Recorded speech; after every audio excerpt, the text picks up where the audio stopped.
नमस्कार, न्यूज़ार के खास कार्यक्रम महासंग्राम में आपका स्वागत है। मैं हूं देवेंद्र कुशवाहा। जैसा कि मध्य प्रदेश में देखने को मिल रहा है कि कांग्रेस में जो कांग्रेस के बड़े बड़े नेता हैं मध्य प्रदेश के, वो लगातार बीजेपी की ओर रुख कर रहे हैं, लगातार बीजेपी में शामिल होते देखे जा रहे हैं। आज बड़ी संख्या में कांग्रेस के नेता बीजेपी में शामिल हुए हैं।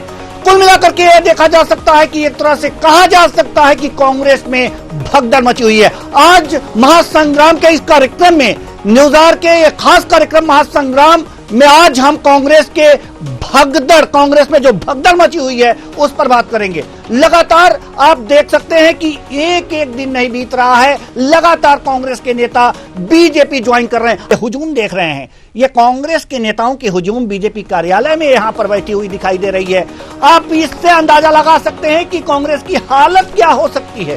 कांग्रेस किस हालत में है मध्य प्रदेश में। लगातार कांग्रेस के जो नेता हैं ये अपना दल छोड़ करके बीजेपी की तरफ रुख कर रहे हैं। क्या विचारधारा से प्रभावित है? क्या इनके अंदर बीजेपी प्रेम आखिर जगा क्यों है? इसका कारण क्या है?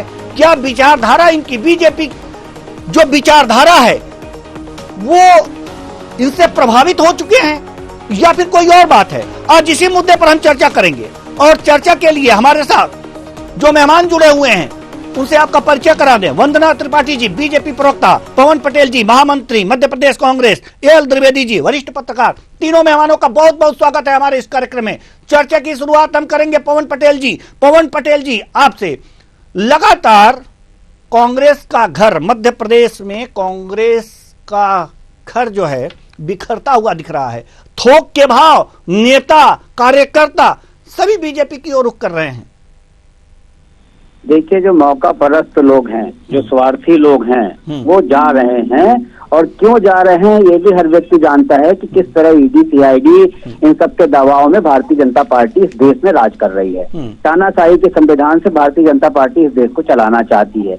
ये चुनिंदा जो नेता है जिनका कोई औचित्य नहीं, वो कोई विचारधारा को छोड़ करके नहीं जा रहे हैं। या तो कोई किसी दबाव में जा रहा है, किसी लालच में जा रहा है, और नेता जा रहे हैं, जाने दीजिए। जनता कांग्रेस पार्टी के साथ है, जनता राहुल गांधी के साथ है। जनता की भीड़ आपने राहुल गांधी जी की न्याय यात्रा में देखी है। अब अभी कांग्रेस का खाता सीज कर दिए तो तानाशाही का पराकाष्ठा हो चुकी है और नेता के जाने से कोई फर्क नहीं पड़ता। पवन पटेल जी, आप कहा क्या रहे हैं? क्या इतनी भारी संख्या में स्वार्थी लोग कांग्रेस में भरे पड़े थे?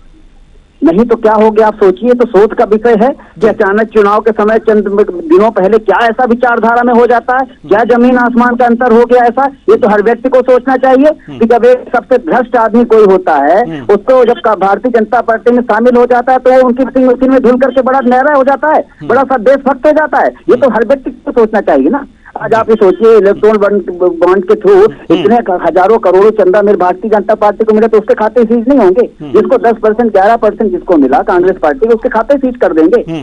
तमाशा मचा हुआ। नोटबंदी के समय देखिए जिस तरह खाते सील कर दिए थे, लोग मर रहे थे, किसी को ऑक्सीजन नहीं मिल रही थी, कोई अपनी फीस जमा कर कोई बच्चों की शादी नहीं करता, तो वही तरह का हालात पैदा कर रहे हैं। और इनकी इतनी अच्छी नीतियां तो क्यों खाते सीज कर रहे हैं? इनके इतने अच्छे कार्यकर्ता हैं तो क्यों कांग्रेस के लोगों को ले रहे हैं? ये जिनको अच्छी तरह से पता है कि इस बार इनकी पार्टी हार रही है। ये 400 से हार वाली जो बात कर रहे हैं, 400 के पार नहीं, 400 के हार वाले, इसलिए उस हताशा में इस तरह का कदम उठा रहे हैं। नहीं तो भारतीय जनता पार्टी को अगर अपने कार्यकर्ता, अपनी नीतियों पर इतना विश्वास है, इतना काम कर रहे हैं, इनके रोज प्रवक्ता देखेंगे, ये वंदना जी गिनाएंगे तो आप उनको पूरा दिन खत्म हो जाएगा, लेकिन उनकी बातें कंप्लीट नहीं होंगी कि हमने ये किया वो किया। इतना किया है भैया, तो उसका दिख क्यों नहीं रहा है? महंगाई कम क्यों नहीं हो रही? बेरोजगारी कम क्यों नहीं हो रही? किसानों के साथ आप आतंकवादी जैसे बर्ताव क्यों करना पड़ रहा है आपको? तानाशाही के संविधान से क्यों देश को चलाना चाहते हो? तो वही हमारा मतलब। देखिएगा उनका आएगा तो कैसे चालू हो जाएगा कि हमने ये किया, लेकिन वो ग्राउंड धरातल पे वो नहीं उतर रहा है।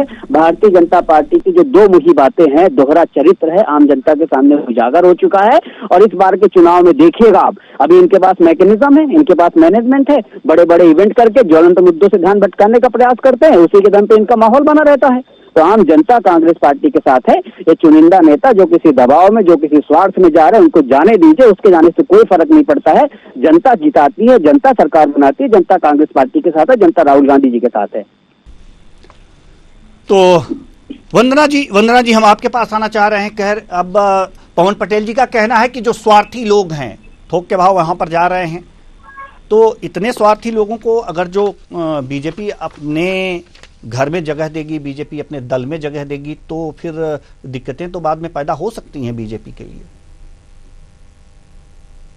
सभी सम्मानित सदस्यों को नमस्कार। जी नमस्कार। इस सरकार की पार्टी उनके साथ जब तक उनकी पार्टी का झंडा उठाते कांग्रेस का जयकारा लगाते हैं तब तक वो सहमत कार्यकर्ता थे। भारतीय जनता पार्टी में वहां पे उनके साथ न्याय नहीं किया।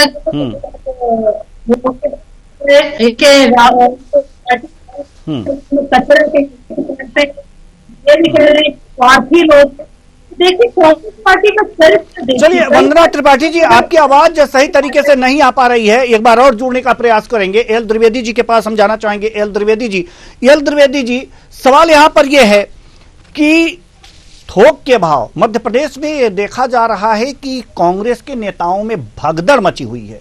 कांग्रेस का कहना है कि ये लोग स्वार्थी लोग हैं। क्या लगता है कि वास्तव में ये लोग स्वार्थी लोग हैं जो कांग्रेस को छोड़ करके जा रहे हैं, बीजेपी ज्वाइन कर रहे हैं, या फिर कोई और बात है इसके पीछे? देखिए, निश्चित तौर पर कहीं ना कहीं एक अवसर होता है, और राजनीति इस प्रकार से देखते हैं व्यापक रूप से, तो एक अवसरवादी राजनीति चल रही है। इसमें मैं किसी राजनीतिक दल की बात नहीं करता। मेरा कहना यह है कि हर व्यक्ति उसने अपनी तलाश करता है, वो चाहता है कि कौन सी राजनीतिक दल ज्वाइन करे जिसको काम है, चाहे वह किसी प्रकार का हो, स्वार्थ सिद्ध हो या अन्य स्वार्थ। तो कहीं ना कहीं ये जो लोग है, कहीं ना कहीं राजनीति में किस प्रकार से उसके अवसर किस प्रकार से वे पार्टी में रहकर के अवसर अपने तलाश करें, इसको लेकर के ये जो दौर है लगातार चली। दूसरी ओर जो मैंने आपको पूर्व में भी में कहा था कि कांग्रेस को अपने संगठन में थोड़ा सा बदलाव करना चाहिए और एक पता करना चाहिए कि क्या प्रॉब्लम है, क्यों लोग जा रहे हैं, क्यों दायित्व निर्वाह कर रहे हैं, क्यों जिम्मेदारी सही से नहीं दे पा रही है, और क्यों बैठक करके समस्याओं का समाधान नहीं कर रहे हैं। तो कहीं ना कहीं असंतोष है जो कांग्रेस के अंदर चल रही है, उसमें जल्द से जल्द उसका निराकरण होना चाहिए, जिससे ये जो नेता है जी। हम पुनः पवन पटेल जी के पास आना चाहेंगे। पवन पटेल जी, सवाल यहां पर यह है कि कुछ असंतोष तो है, आप माने या ना माने, ये कांग्रेस में कुछ असंतोष है जिससे कि लोग इतनी भारी संख्या में कांग्रेस छोड़ रहे हैं। आपके कार्यकर्ता हों, आपके नेता हों, जिनको आपने बड़ी जिम्मेदारी दे रखी थी, ये सारी चीजें हों, लेकिन इस असंतोष को मिटाने के लिए कांग्रेस को प्रयास करना चाहिए, न कि दोषारोपण कर देना चाहिए। नहीं, देखिए, मेरा बोलने का मतलब, मैंने सभी चीजें बड़े खुले तौर पे बोली है।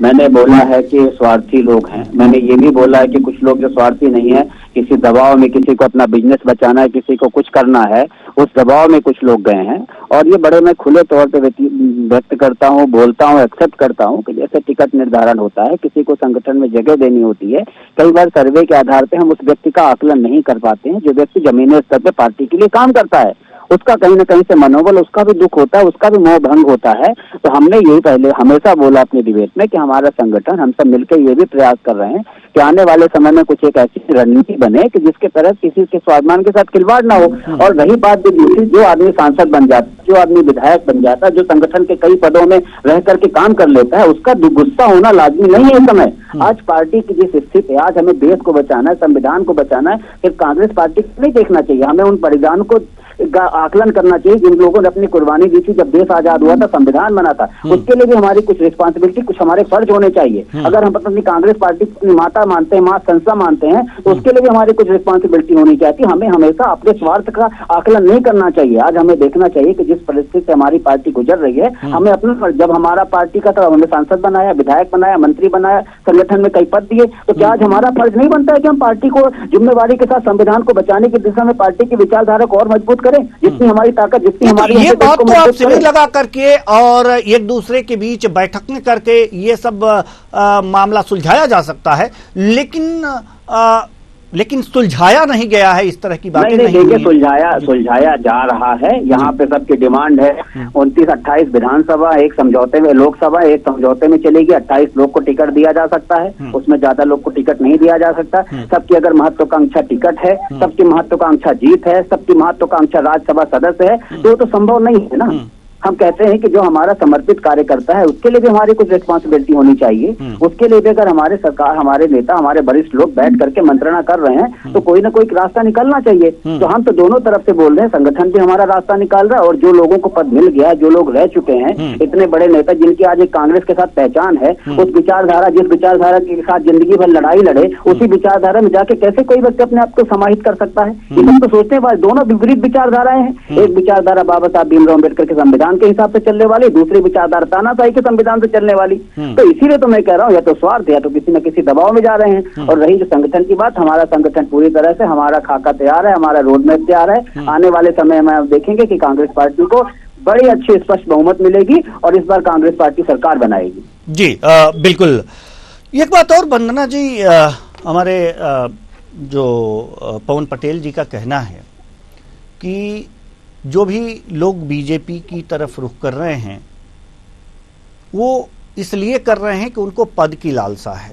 क्या आप जिनको बुला रहे हैं, सदस्यता दिला रहे हैं, कोई ना कोई पद या कहीं ना कहीं से टिकट, जो बड़े लोग, जो बड़े नेता जा रहे हैं उनके साथ तो कार्यकर्ता आएंगे ही, वो काम करेंगे ही अब बीजेपी के लिए, जो अभी तक कांग्रेस के लिए काम कर रहे थे, लेकिन क्या इस बात का पहले ही सौदा हो जा रहा है इनको कि हम आपको टिकट देंगे या फिर ये पद देंगे?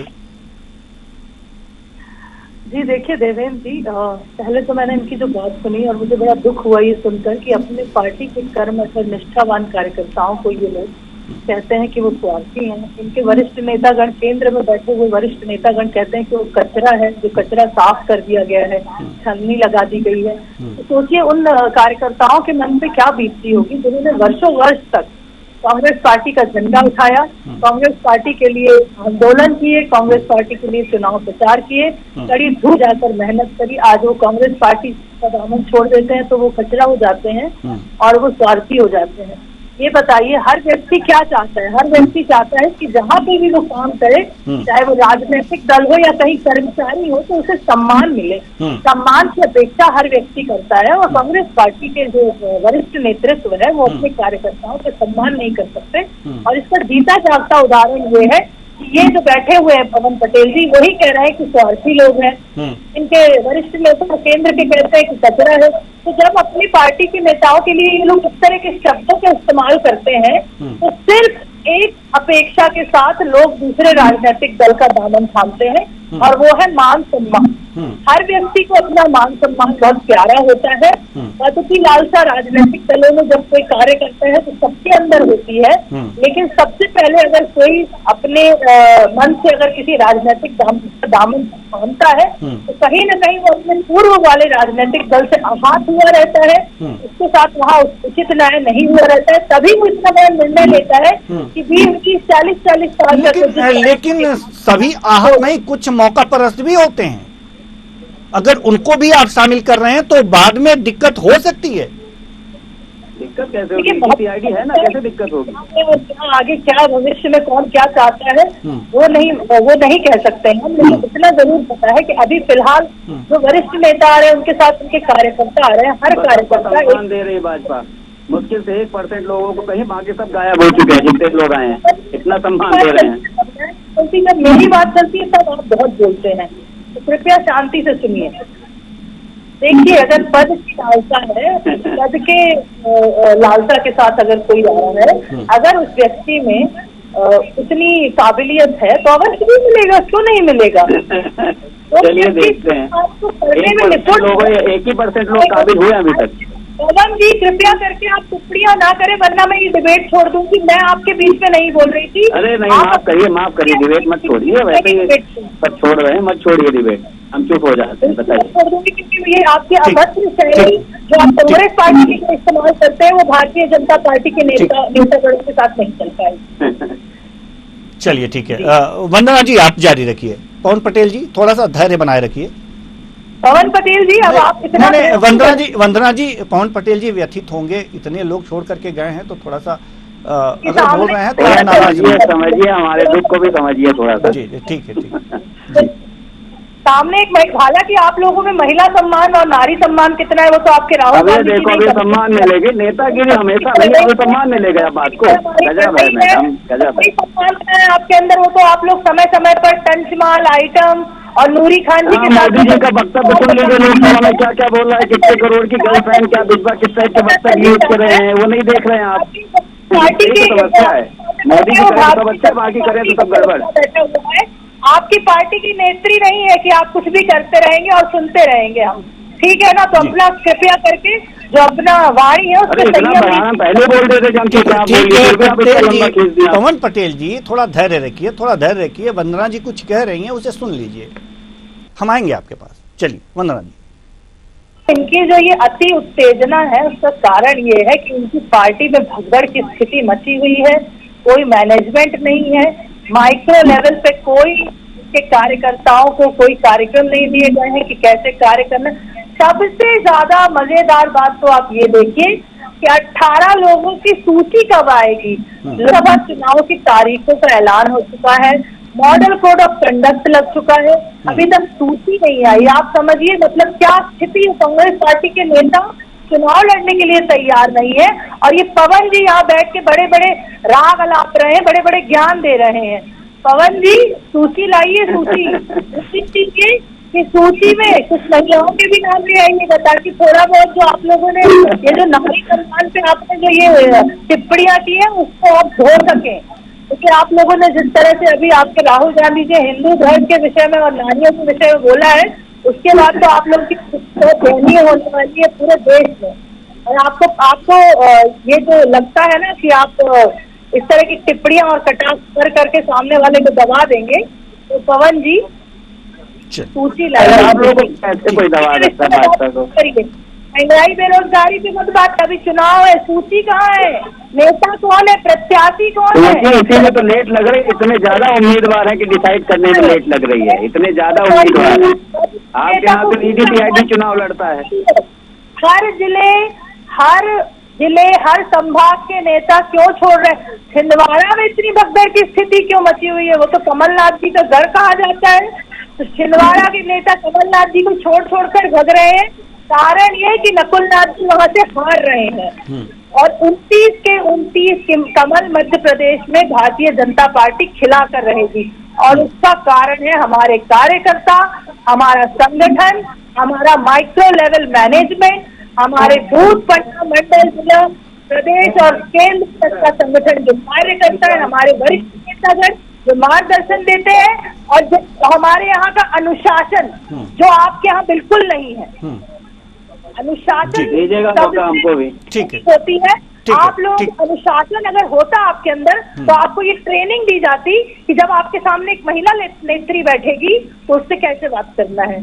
तो आप मैंने ऐसे क्या गलत बात कर दी भाई? क्या कर दीजिए आप मेरे ऊपर, मैंने क्या ऐसा बोल दिया भाई? ठीक है। एएल द्विवेदी जी हम आपके पास आना चाहेंगे। एएल द्विवेदी जी, जैसा कि आपने देखा कि लगातार इस तरह की खबरें आ रही हैं, इस तरह की घटनाएं हो रही हैं, इस तरह की अगर जो ये कहा जाए कि कांग्रेस के साथ दुर्घटनाएं हो रही हैं, इनके अपने लोग छोड़ करके बीजेपी में जा रहे हैं, वास्तव में ये राजनीति किस तरफ जा रही है? खासकर अगर जो छिंदवाड़ा की बात करें तो वहां से भी भारी संख्या में कांग्रेस के कार्यकर्ता जो है वो बीजेपी में शामिल हो रहे हैं। तो ऐसे में क्या लगता है कि अब ये राजनीति किधर जा रही है मध्य प्रदेश की खास तौर से?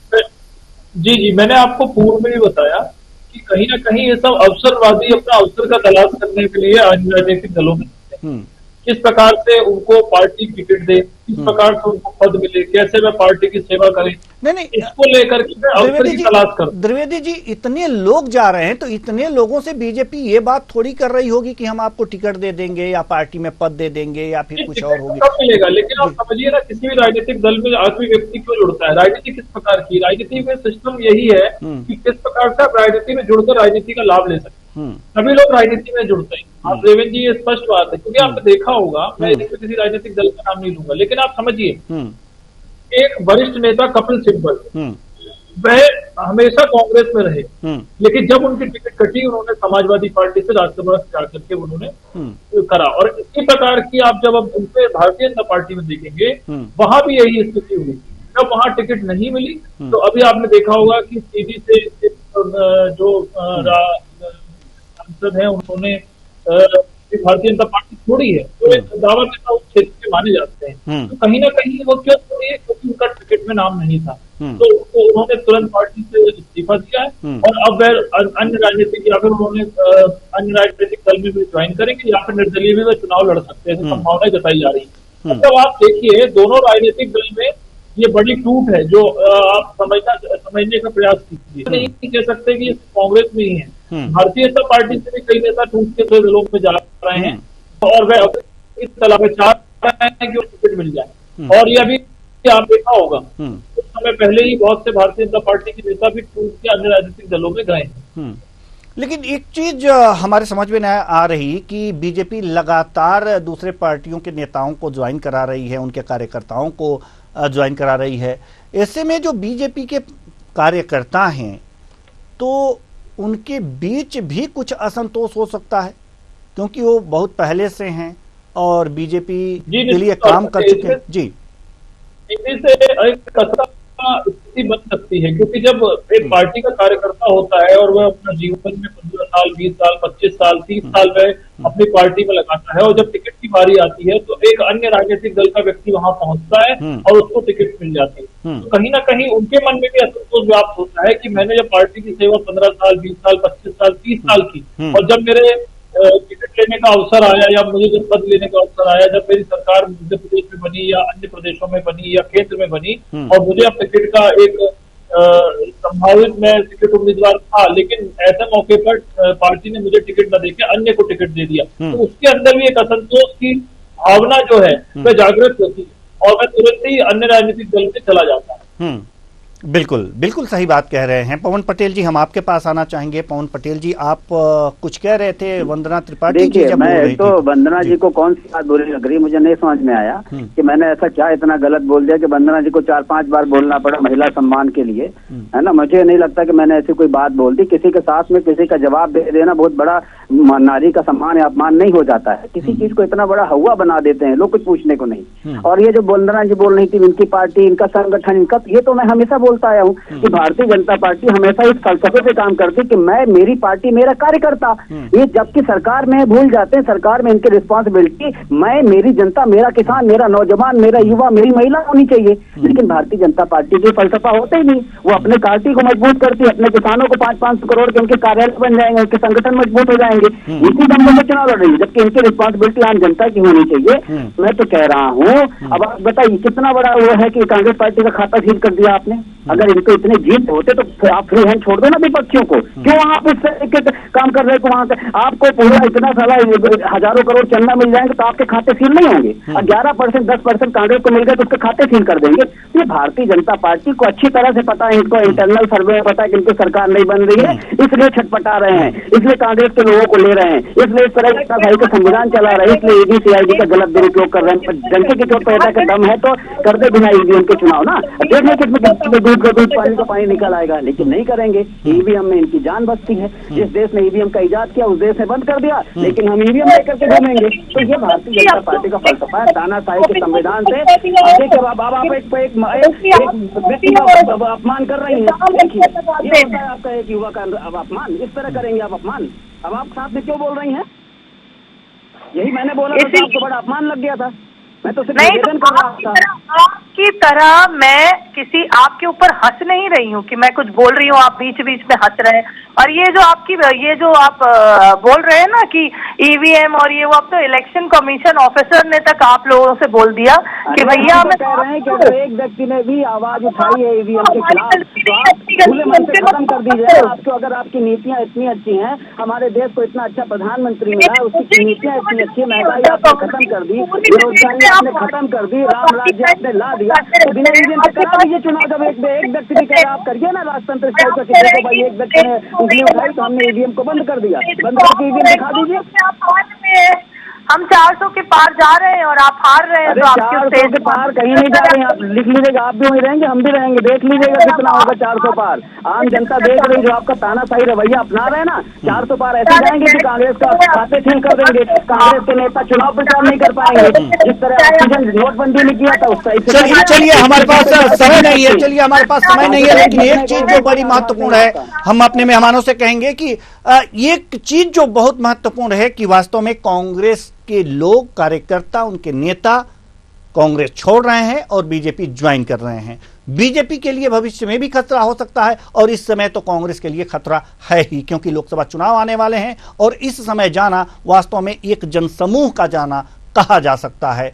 अब हमारे पास समय नहीं तो इस चर्चा को और आगे बढ़ाते। बहुत बहुत धन्यवाद तीनों मेहमानों का, आप आए और अपने अपने विचार साझा किए। तो महासंग्राम में भी आपने देखा कि वास्तव में जो कांग्रेस में है वो भगदड़ मची हुई है। आज जो जिन नेताओं ने बीजेपी ज्वाइन की है उनका क्या कुछ कहना है, आइए पहले सुन लेते हैं। पूर्व विधायक यादवेंद्र सिंह जी ने आज बीजेपी ज्वाइन किया है, हमारे साथ हैं। यादवेंद्र सिंह जी ने आज आपने बीजेपी ज्वाइन किया है, बीजेपी की कौन सी नीतियों से प्रभावित होकर आप बीजेपी की नीतियां से तो ठीक है, उनका काम भी अच्छा है, कोई खराब काम नहीं है, चाहे मंदिर का हो, चाहे कहीं का भी हो, अयोध्या के, और चाहे विकास की बात हो। यहाँ तो सिर्फ लड़ने के अलावा कांग्रेस में कोई बातें नहीं है। राहुल गांधी पद यात्रा भी किए, बस में भी यात्रा कर रहे हैं, मगर जो उनके नीचे वाले लोग हैं उनको ख्याल ही नहीं है कि कहाँ जा रही है हमारी कांग्रेस से कार्यकर्ताओं, कोई पूछने वाला नहीं है। पहले तो कमलनाथ भगो भगो भगो भगो तो सब भाग गए, अब कोई बचा नहीं है कांग्रेस में। और मैं तो कांग्रेस में जाने का प्रश्न ही उठता, क्योंकि मेरे पता ही चुका कि मेरे साथ जो कुछ कांग्रेस ने किया। 30,000 हारे वालों को टिकट मिल गई, 635 वोट्स में 18 में 2018 में हारा, तो मेरी टिकट कट गई। अब बिल्कुल, तो जिस तरह से गणेश सिंह के जीत के लिए संकल्प लिया है कि गणेश सिंह को सतना से सांसद बनाएंगे और मोदी का 400 पार का नारा जो है पूरा करेंगे। कैमरा पर्सन मुकेश के साथ कृष्णा शर्मा, न्यूज आवर, भोपाल। तो ये थे यादवेंद्र सिंह जो कि बीजेपी ज्वाइन कर चुके हैं और इनसे बातचीत कर रहे थे हमारे संवाददाता कृष्णा शर्मा। तो महासंग्राम में आज के लिए बस इतना ही, मुझे दीजिए इजाजत, नमस्कार।